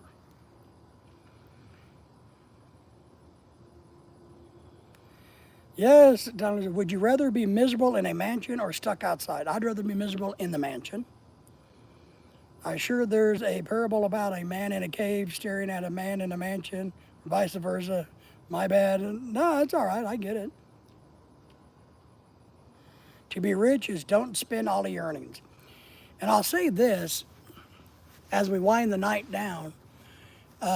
Being rich is something different to everybody. My concept of being rich is probably way different than everybody else's. Mine is to be 1,000% debt free and just to have enough money that my wife and I can travel and do the things that we want to do. If we want to go shopping, we don't have to stress over what we're buying at the grocery store. If I want a new hat, not to have to stress over buying a new hat. To me, that's being wealthy. That's my rich. 1,000% debt free and enough money that we can live very comfortably and enjoy the life that we have. Other people, it's millions and millions of dollars. Mine's not necessarily that. So what does being rich mean to you guys? Maybe it's living in a camper out on a lake somewhere and you're living the best of your life. That's what being rich should mean to us, is living our best life. Right on, amen, there you go. Rich is a state of mind. It is, and that's kind of what I mean. If you feel rich, then you are rich, which is hard to do, to be honest, especially if you got bills to pay. I think it's hard, no matter how good of a person you are, or how deeply you believe in your own religions or how thankful you are that you have a roof over your head. If you still have bills to pay, it's hard to think that you're well off, that you're doing well when you have bills to pay. And that's my point. That's why we stay out of debt except for a house. That's why I'm trying to raise enough money on social media. I'm trying to earn enough money. Let me say that. I'm trying to earn enough money so that my wife we have no house payment. And that's my primary goal. I was so happy when I got this little place, got a bed then, got a chair, got a TV, got a refrigerator, I got a girlfriend, and now I'm broke. Everyone has to start somewhere. They do, and we've all been there. We've all, well, at least I lived in my car for a while, then I got a yucky, crappy, smelly, cockroach-infested apartment, and then I moved from there to a better place, and I put myself through college. We all got to start somewhere. That's right, Tim. And, and it's okay if you don't want what I want or you don't want what your family wants. It's okay for you to be happy in your own little world that you work on. Got a projector, built myself a hob. I don't know what a hob is. A hobby? We have projectors too. They're kind of cool. They're smart projectors now. You don't even got to have a TV anymore.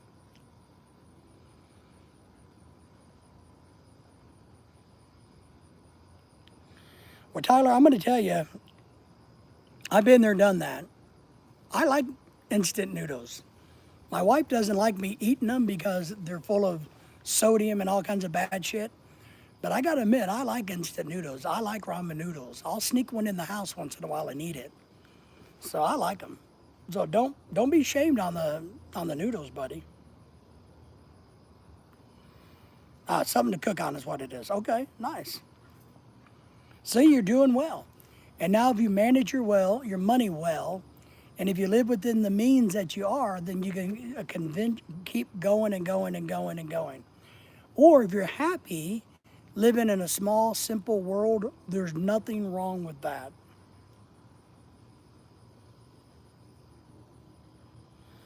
All right. Used to break into sheds and cook them in a small metal cup on camp stoves. Okay. All right. Been there. I can understand that. I lived in a tent for a little while. I can relate to some of that. But I realized it was up to me, Tyler. I realized that it wasn't anybody else's fault that I was screwed. It wasn't anybody else's responsibility to make me whole again. It wasn't anybody's responsibility to give me a house to live in. And so I quickly learned the very, very, very hard way. It was up to me to want more and to demand more of myself and to work it. No drinking, no smoking, I put my money into me. I invested in me.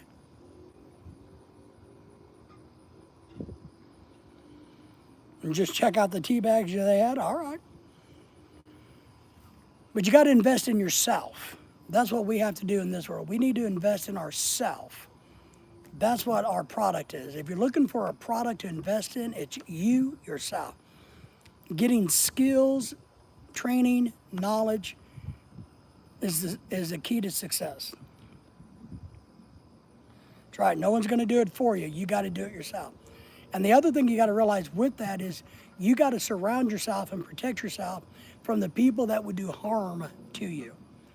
You can't leave it up to others. You got to make sure it's on you. For instance, I'll give you this quick example. When I rented an apartment with high school friends, I quickly learned when the next roommate I had, the roommate was not going to be on the lease. They were not going to be on the utilities. They were just going to pay me their share. And I was going to be able to afford the entire apartment without them. So if they packed up and left, I wasn't left in the lurch. So I stood on my own 2 feet and made sure I could stand on it. Then if I could bring somebody else in to help with the bills, I did. But other than that, I took care of myself. And that grew into going, well, I don't even need them, so why bother with them?